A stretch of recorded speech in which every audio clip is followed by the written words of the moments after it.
तो आगे बढ़ते हुए अब हम करेंगे प्रश्नावली 6.2 में ही प्रश्न क्रमांक 3। तो सबसे पहले हम प्रश्न को समझेंगे कि क्या क्या इसमें दिया गया है और उसके बाद हम इसको सॉल्व करेंगे। तो आइए प्रश्न पढ़ लेते हैं। इसमें दिया गया है कि आकृति 6.30 में, तो मैं आपके सामने यहाँ पे आकृति रख देता हूँ ताकि हमें क्वेश्चन अच्छे से समझ में आ सके। ये है आकृति 6.30। अब इसमें ये बोला गया है कि ए बी समांतर सी डी है। तो ये आप देख सकते हैं कि ये ए बी रेखा आपको दिख रही होगी ए से लेके बी तक। तो ए बी किसके समांतर है? सी डी के समांतर है। ठीक है, तो ए बी समांतर सी डी, यानी कि ये जो दोनों रेखाएं हैं ये एक दूसरे के समांतर हैं। इसमें आगे लिखा है कि ई एफ लंब है सी डी पर। तो ये आप देख सकते हैं कि ये जो ई एफ है ये किस पर लंब है? सी डी पर लंब है। तो ई एफ लंब हो गया सी डी पर। आगे लिखा है कि कोण जी ई डी बराबर 126 अंश है। तो जी ई डी है तो बीच में बना होगा ई पर, क्योंकि जी से स्टार्ट होगा और डी पर ख़त्म होगा और बीच में होगा ई। तो जी से स्टार्ट होगा, ई पर ख़त्म होगा, तो जी ई डी। तो ये पूरा बड़ा कोण यहाँ से लेके यहाँ तक ये जी से स्टार्ट होगा और डी पर ख़त्म होगा।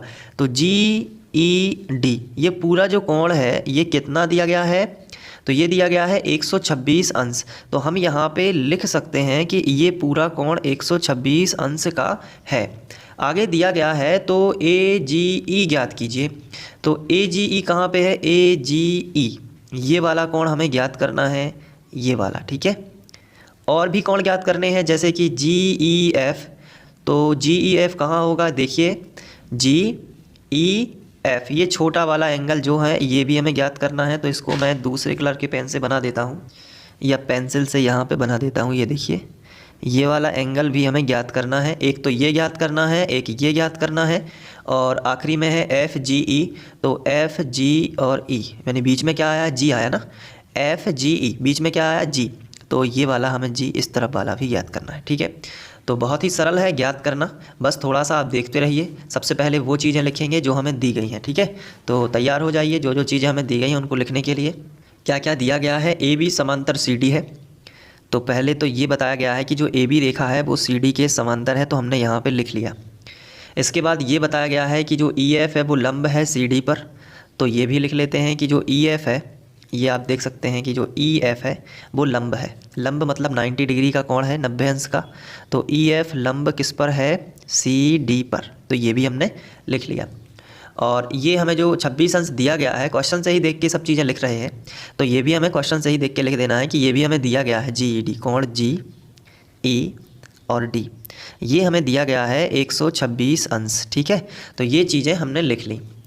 अब जो ज्ञात करना है उसको भी हम लिख सकते हैं कि इनके कोण हमें जो है ज्ञात करना है। तो हम यहाँ पे हेडिंग डाल सकते हैं, ज्ञात करना है। तो यहाँ पे हम हेडिंग डाल देंगे ज्ञात करना है, और वो जो कोण है एक साथ सब लिख लेता हूँ मैं यहाँ पे।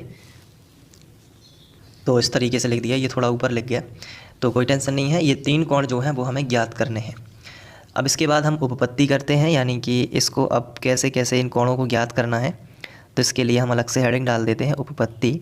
और अब हम करेंगे जिस तरीके से इसे सॉल्व करना है। तो इसके लिए ऑब्वियस सी बात है चित्र की हेल्प ज़रूर लेंगे।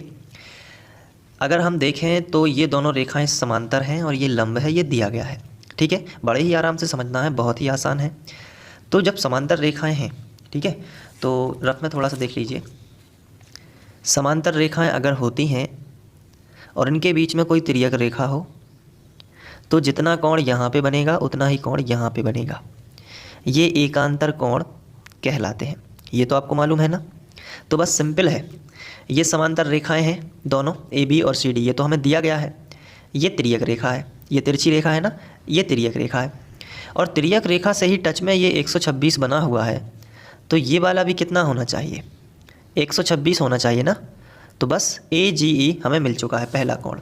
पहला कोण ए जी ई कितना होगा? 126। तो हम लिख सकते हैं कि कोण जी ई डी, कोण जी ई डी किसके बराबर है? ए जी ई के।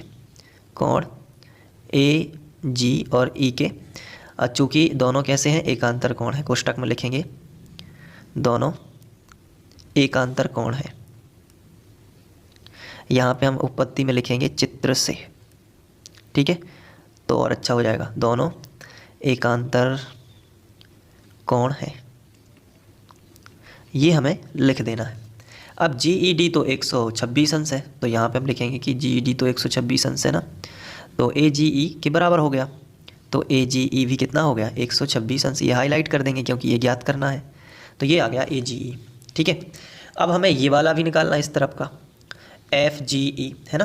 तो अब चूंकि ये एक ही रेखा पर बने हैं, तो ये और ये दोनों मिला के कितने होने चाहिए बताइए, 180 होने चाहिए ना। अगर हम चित्र को उल्टा कर दें, ये देखिए, तो भी हम समझ सकते हैं। ये एक सीधी रेखा आपको दिख रही है, तो ये दो हैं यहाँ पे कोण, दोनों का योग कितना होना चाहिए 180। तो हम ये भी लिख सकते हैं यहाँ पे। तो इसको हम आगे बढ़ाएंगे और लिखेंगे पुनः चित्र से, पुनः चित्र से। अब इसमें क्या होगा कि AGF एक सीधी रेखा है या सरल रेखा है, सरल रेखा है, तो 126 और FGE 180 होना चाहिए। तो हम यहाँ पे लिखेंगे तो 126 प्लस FGE कोण FGE बराबर कितना होना चाहिए 180 अंश। तो यहाँ पे हम क्या करेंगे 126 का पक्षांतर कर देंगे, तो कोण FGE बराबर आएगा 180 माइनस 126।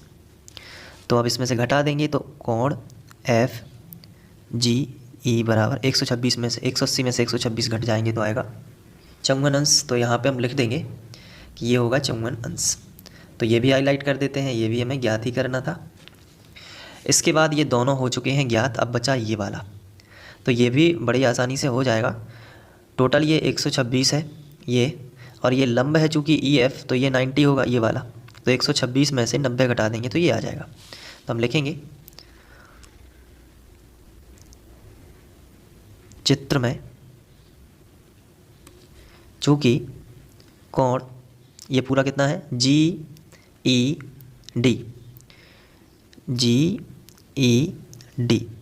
दो कोणों से मिलकर बना है। कौन कौन से? GED ये छोटा वाला कोण GEF, तो यहाँ पे हम लिखेंगे कोण GEF, ये देखिए GEF ये वाला छोटा, और ये 90 वाला FED, तो प्लस में होगा कोण FED। लेकिन GED कंप्लीट GED ये तो 126 है ना, तो यहाँ पे हम लिखेंगे 126 अंश बराबर GEF ये हमें ज्ञात करना है ना, तो हम यहाँ पे लिखेंगे यही कोण GEF प्लस FED FE और D ये 90 है, ये आप देख सकते हैं, चूँकि लंब है तो यहाँ पे हम लिखेंगे 90 अंश। यहाँ पे हम रीजन दे देंगे चूँकि EF जो है वो लंब है किस पर, CD पर। अब इसका कर देंगे पक्षांतर, तो 126 ज्यों का त्यों माइनस 90, तो बराबर कितना होगा कोण GEF। अब 126 में से 90 यहाँ पे घट जाएगा तो 36 अंश आएगा, तो यहाँ पे हम लिख सकते हैं 36 अंश बराबर कोण GEF। ठीक है, तो ये आपको कोण मिल जाएंगे। तो ये पूरे के पूरे जो हाईलाइटेड हैं ये सभी कोण हमने ज्ञात कर लिए हैं, तो हम यहाँ पे अलग से भी लिख सकते हैं ये इस तरीके से। ठीक है, तो ये पूरे के पूरे जो हैं आंसर होंगे आपके।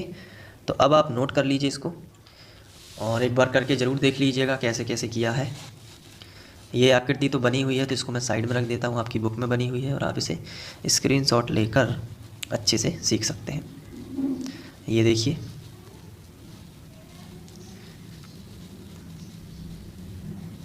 ठीक है, तो इसको अच्छे से कर लीजिएगा। Thank you.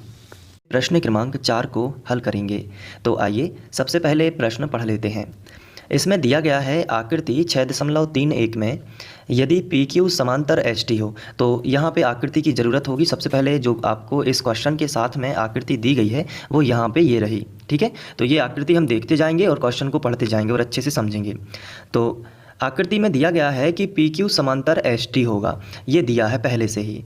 तो अब आप सोच रहे होंगे कि पी क्यू समांतर एस टी है, इसका मतलब ये जो पी क्यू है ये एस टी के समांतर है, लेकिन समांतर तो ये दिख नहीं रहा है, क्योंकि अगर हम बात करें तो हमने पढ़ा हुआ है, जैसे आप रफ में समझें कि एक रेखा इस तरीके से है और दूसरी रेखा उसके नीचे इस तरीके से है, तो हम कहते हैं कि ये दोनों रेखाएं आपस में कैसी हैं, ये दोनों रेखाएं आपस में समांतर हैं। लेकिन यहाँ पे ये रेखाएं एक दूसरे के समांतर तो नहीं लग रही हैं, या हमें पता कैसे चलेगा? तो इसके लिए हम थोड़ी सी रचना करेंगे और यहाँ पे इसको आगे की ओर बढ़ाएंगे, स्केल रखकर, और इसको भी आगे की ओर बढ़ाएंगे, तो फिर ये दोनों समांतर हो जाएंगे। क्यों? क्योंकि देखिए अगर हम इसको आगे की ओर बढ़ा देते हैं, ये देखिए जैसे हमने ये रखा स्केल और यहाँ पे इसको आगे की ओर पेंसिल की सहायता से हमने बढ़ा दिया, इसे हम रचना भी कह सकते हैं कि हम रचना कर रहे हैं, ताकि हम समझ सकें कि ये दोनों रेखाएं समांतर कैसे हैं। तो देखिए यहाँ पे हमने इसको इस तरीके से बढ़ा दिया आगे की ओर, और ये जो आपको पी क्यू रेखा दिख रही है ना, इसको भी हमने पी क्यू के बाद आगे की ओर, क्यू के बाद थोड़ा सा आगे यहाँ पे बढ़ा दिया, ये देखिए। तो इस तरीके से हमने जब बढ़ाया तो हमें ये दो समांतर रेखाएं मिली, एक ये वाली और एक ये वाली। इसको थोड़ा सा मैं और बढ़ा देता हूँ यहाँ पे, ये देखिए। तो अब आप देख रहे होंगे कि ये दोनों रेखाएं इस तरीके से देख रहे हैं ना, ये समांतर होंगी, जैसे ये है ना, इसी तरीके से अब ये भी हैं। तो अब हम कह सकते हैं कि जो पी क्यू रेखा है ये एस टी के समांतर है।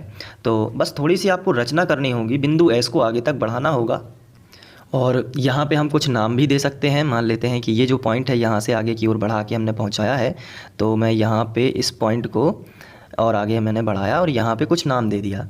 मान लेते हैं कि एन नाम दे दिया, ठीक है, एन नाम, ठीक है। तो ये आगे की ओर, जैसे क्यू को भी आगे की ओर बढ़ाया इस तरीके से, तो यहाँ पे भी हम कुछ नाम दे सकते हैं। तो हमने आगे की ओर बढ़ाया और यहाँ पे हमने कुछ नाम दे दिया, तीर का चिन्ह लगा देते हैं क्योंकि इसे और भी आगे बढ़ाया जा सकता है, और इसे हम एम नाम दे देते हैं, ठीक है। तो ये एन हो गया और ये एम हो गया, आगे की ओर बढ़ा दिया। तो जो हमें आकृति दी गई है उसी में हमने थोड़ी सी रचना और की, केवल इतना समझने के लिए कि जो पी क्यू है ये एस टी के समांतर है। आगे बढ़ते हैं। इसमें साथ में ये दिया गया है कि कोण पी क्यू आर बराबर 110 अंश है। तो ये देखिए ये दिया गया है ना, पी क्यू आर, ये हमें दिया गया है 110 अंश। तो और साथ में यहाँ पे एक चीज़ और दी गई है कि कोण आर एस टी, ये देखिए आर एस टी, ये दिया गया है 130 अंश। तो यहाँ पे ये देखिए ये 130 अंश दिया गया है। तो यहाँ पे इन्होंने ये बोला है कि कोण क्यू आर एस ज्ञात कीजिए। इसका मतलब है क्यू आर एस, ये बीच में आर आ रहा है ना, तो बीच वाला कोण हमें ये वाला ज्ञात करना है। तो इसको हम यहाँ पे बना लेते हैं कि ये वाला जो कोण है ये हमें ज्ञात करना है, ठीक है। तो अब कैसे करेंगे, क्या स्ट्रेटजी होगी, आइए देखते हैं। सबसे पहले तो हम वही लिखेंगे जो हमें दिया गया है, तो हम वहीं से स्टार्ट करते हैं। इसमें पी क्यू समांतर एस टी ये हमें दिया गया है, तो हम यहाँ पे लिखेंगे पी क्यू समांतर एस टी, ठीक है, ये हमें दिया गया है। और कोण पी क्यू आर बराबर 110 अंश है, तो ये भी हमने लिख लिया, कोण पी क्यू आर बराबर 110 अंश, ये भी हमें दिया गया है, तो ये भी हम लिख लेते हैं, कोण आर एस टी बराबर 130 अंश। तो इतना तो हमने देख के लिखा है। अब हम जो ज्ञात करना है उसको अलग कैटेगरी में रखेंगे। हम यहाँ पे लिख देंगे ज्ञात करना है, तो हमने यहाँ पे लिख दिया ज्ञात करना है। अब जो ज्ञात करना है उसको हम यहाँ पे लिख देते हैं, जैसे कि कोण क्यू आर एस, ये हमें ज्ञात करना है। अब जैसे कि आप लोग जानते हैं कि हमने शुरू में एक रचना की थी, ये आगे बढ़ाया था, ये एस पॉइंट को आगे बढ़ा दिया था और क्यू को, ताकि हम समांतर समझ पाएँ। तो हम यहाँ पे एक और कैटेगरी बनाएंगे रचना के लिए, ठीक है। तो यहाँ पे हम हेडिंग डाल देंगे रचना, और रचना करेंगे क्या, यहाँ पे देखिए हमने क्या रचना की थी, एस टी को आगे की ओर बढ़ाया एन तक, ठीक है। तो हम यहाँ पे लिख सकते हैं कि रेखा एस टी को आगे की ओर बढ़ाया, आगे की ओर एन तक, कहाँ तक बढ़ाया है, एन तक, ठीक है।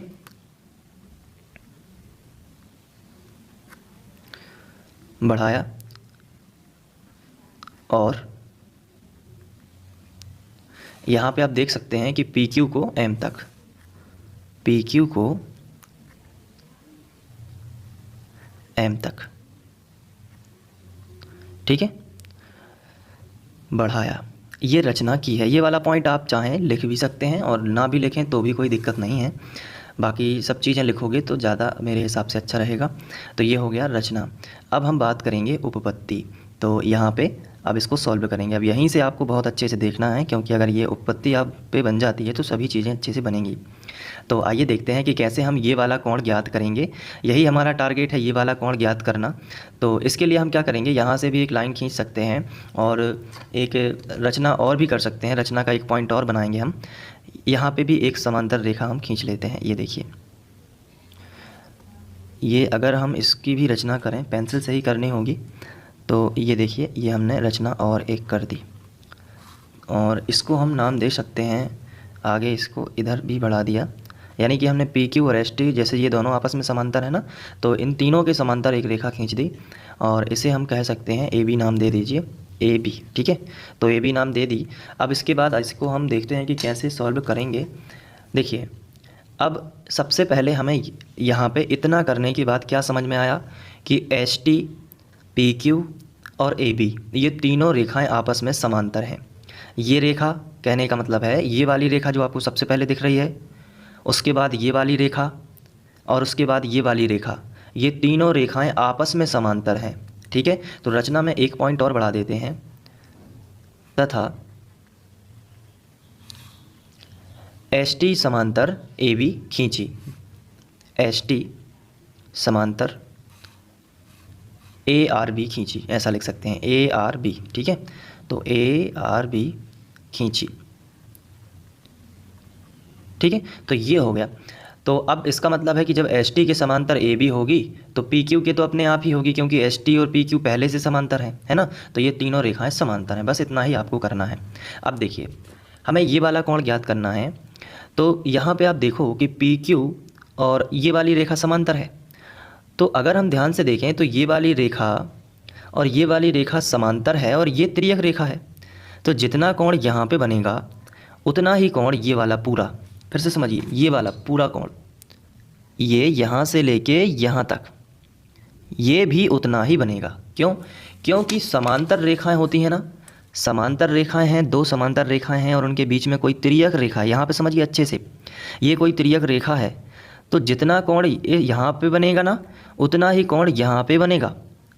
इन्हें हम एकांतर कोण कहते हैं। अब आप यहाँ पे देख लीजिए एक बार, ये रेखा पूरी की पूरी और ये रेखा ए आर बी और पी क्यू एम, ये रेखा देख सकते हैं ना, पी क्यू एम और ए आर बी कैसी रेखाएं हैं? समांतर रेखाएं हैं ना। पहले ही डिस्कस हो चुका है कि पी क्यू एम और ए आर बी समांतर रेखाएं हैं और ये तिर्यक रेखा है क्यू आर। तो जितना कोण यहाँ पे बनेगा उतना ही कोण यहाँ पे बनेगा। तो ये भी कितना हो जाएगा? 110 अंश। ये पूरा कोण कितना होगा? आंसर है 110 अंश। क्यों? क्योंकि ये 110 है और ये दोनों एकांतर कोण हैं, इसलिए बराबर होंगे।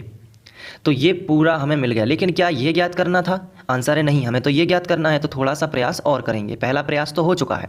अब जो हमने किया है ये हम यहाँ पे उपपत्ति में लिख देते हैं। हम क्या लिखेंगे कि चूँकि पी क्यू एम, क्या लिखेंगे? रेखा पी क्यू एम समांतर है किसके? ए आर बी के, ए आर बी। ठीक है, ये रेखाएं जो हैं समांतर हैं तथा क्यू आर तिर्यक रेखा है, तथा क्यू आर आप देख सकते हैं चित्र में, क्यू आर क्या है? तिर्यक रेखा है, तिर्यक रेखा है। तो जब क्यू आर तिर्यक रेखा है तो कोण पी क्यू आर 110 है। तो पी क्यू आर किसके बराबर होना चाहिए? क्यू आर बी के, है ना। तो हम यहाँ पे लिखेंगे तो कोण पी क्यू आर बराबर होगा कोण क्यू आर बी के, क्यू आर बी के। ये बराबर क्यों होंगे? क्योंकि ये एकांतर कोण होंगे। तो हम यहाँ पे लिखेंगे एकांतर कोण हैं। लेकिन पी क्यू आर 110 है तो ये भी कितना हो जाएगा? 110। तो हम यहाँ पे लिखेंगे पी क्यू आर की जगह पर 110 अंश, ये हमें दिया गया है तो ये बन गया कोण क्यू आर बी का मान, क्यू आर बी। तो ये हमें क्यू आर बी मिला 110 अंश। अब यहाँ पे ये समझते हैं कि अगर ये वाला 110 अंश हमने ज्ञात कर लिया है, लेकिन हमें तो ये ज्ञात करना है। तो इसका सीधा सा जवाब ये है कि ये पूरा 110 है। अगर हमें ये छोटा सा कोण इस तरफ वाला मिल जाए तो ये 110 में से ये छोटा कोण घटा देंगे तो ये आ जाएगा, है ना, और आंसर आ जाएगा। तो अब सवाल ये उठता है कि ये जो छोटा वाला कोण है, ये वाला यहाँ से लेके यहाँ तक, ये कैसे हम ज्ञात करेंगे? तो इसका सीधा सा जवाब है कि यहाँ पे ये वाली रेखा और ये वाली रेखा भी तो समांतर है और ये एस आर जो है ये तिर्यक रेखा होगी कि नहीं होगी? तो जितना कोण यहाँ पे बनेगा, जितना कोण यहाँ पे बनेगा उतना ही कोण तो यहाँ पे बनेगा, ये छोटा सा एंगल। तो अगर हम ये वाला एंगल ज्ञात कर लेते हैं, ये वाला कोण ज्ञात कर लेते हैं, तो ये वाला हमें पता चल जाएगा, क्योंकि सीधी तिर्यक रेखा के इस तरफ और इस तरफ जो कोण होते हैं वो बराबर होते हैं। तो सवाल ये उठता है कि ये पता होगा तभी हमें ये पता चलेगा। तो ये कैसे पता चलेगा? तो सिंपल सी बात है कि ये एक रेखा पर कोण बन रहे हैं ना दो, एक ये और एक ये वाला 130 है तो ये वाला 50 होगा, क्योंकि टोटल दोनों का योग कितना होता है 180। तो ये 50 है तो ये भी 50 होगा, लेकिन ये तो टोटल पूरा 110 है। तो 110 में से 50 घटा देंगे तो यहाँ पे 60 अंश QRS आ जाएगा, अगर आप दिमाग लगा पा रहे हो तो देखिए अब उस चीज़ को हम स्लो से अच्छे से समझते हैं। हमें क्या ज्ञात करना है? आंसर है हमें ये ज्ञात करना है ना, ये ज्ञात करना है। लेकिन हमें मिला अभी तक क्या है? हमें ये पूरा कोण मिला 110। तो हम क्या सोच रहे हैं कि पूरा कोण 110 है, अगर उसमें से ये छोटा सा हिस्सा कट जाएगा तो ये वाला हिस्सा मिलेगा जो हमें ज्ञात करना है। लेकिन ये छोटा सा हिस्सा कैसे प्राप्त होगा? तो इसके लिए आपको क्या करना होगा, ये तिर्यक रेखा है SR और ये वाली रेखा कैसी है? समांतर रेखा है, और ये SR कैसी है? तिर्यक रेखा है। तो अगर जितना कोण ये बनेगा उतना ही कोण ये बनेगा, लेकिन ये कोण पता तो है नहीं, तो इसको कैसे ज्ञात करोगे? तो आप लिखोगे कि ये वाला कोण और ये वाला कोण दोनों का योग 180 होगा, क्योंकि एक सीधी रेखा पर बना है। तो इन दोनों का कोण 180 होगा, इन दोनों का योग 180 होगा, लेकिन ये तो 130 है तो ये कितना बचेगा 50, तो ये 50 तो ये भी 50, और टोटल कितना 110, तो टोटल 110 में से ये 50 घट जाएगा तो ये वाला कोण आपको मिल जाएगा। तो आइए इसको करते हैं, ठीक है। तो अब हम इसको अच्छे से देखने वाले हैं। तो सबसे पहले हम यही कोण ज्ञात करेंगे। तो इसके लिए हम लिखेंगे कि NST एक सीधी रेखा है। तो हम यहाँ पे लिखेंगे चित्र में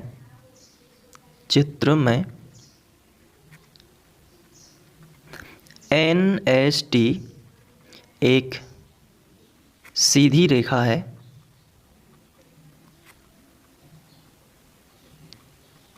इसलिए ये दोनों कोण NSR प्लस ये वाला 130 है ना, तो इसको हम 130 ही लिख देते हैं। दोनों का योग कितना होगा 180, तो 130 का पक्षांतर कर देते हैं। तो कोण NSR बराबर 180 माइनस 130 अंश ये हो जाएगा। तो NSR ये जो हमें मिलने वाला है ये मिलेगा 50 अंश। अब जो कि बराबर किसके होगा? तो आंसर है ये 50 है, तो ये तिर्यक रेखा है तो ये भी 50, यानी कि कोण SRB के बराबर होगा, जो कि बराबर होगा कोण SRB। क्यों होगा? चूँकि यहाँ पे हमें साफ साफ लिखना होगा कि NST समांतर है ARB के, चूँकि रेखा NST या रेखा यहाँ पे हम लिख सकते हैं, हाँ ठीक है NST ही लिख सकते हैं। NST समांतर है किसके? ARB के, तो ARB, ठीक है, समांतर होती है ना तो वहाँ पे एकांतर कोण बन जाते हैं। तो यहाँ पे लिखेंगे कि तो कोण NSR ये वाला कोण NSR और कोण SRB एकांतर कोण होंगे, एकांतर कोण है, ठीक है। तो ये एकांतर कोण है, इसलिए आपस में कैसे होंगे? बराबर। दोनों का योग कितना होगा 50। तो जब ये 50 होगा तब हम लिख सकते हैं, तब यहाँ पे अगर हमें ये 50 मिला है, ये छोटा सा 50 मिला है, ठीक है, और ये टोटल 110 है, तो इसलिए QRS, ठीक है। तो जो हमें ज्ञात करना है तब कोण QRS कितना होगा? तो टोटल 110 माइनस 50, तो हम यहाँ पे लिखेंगे QRS होगा यहाँ पे 110, टोटल मान कितना है QRB, कोण QRB माइनस कितना होगा 50 के लिए क्या बोलोगे? SRB, कोण SRB, ठीक है। तो कोण QRS बराबर QRB कितना है बताइए? QRB है 110, ठीक है। तो 110 माइनस इतना ये 50 है, तो कोण QRS कितना आएगा बताइए? 60 अंश। बस यही हमारा आंसर होगा, यही अभिष्ट कोण हमें ज्ञात करना था। तो अब आप इसको नोट कर सकते हैं और अच्छे से लिख सकते हैं, अच्छे से तैयार कर लीजिए। चलिए मिलते हैं नेक्स्ट क्वेश्चन में। Thank you.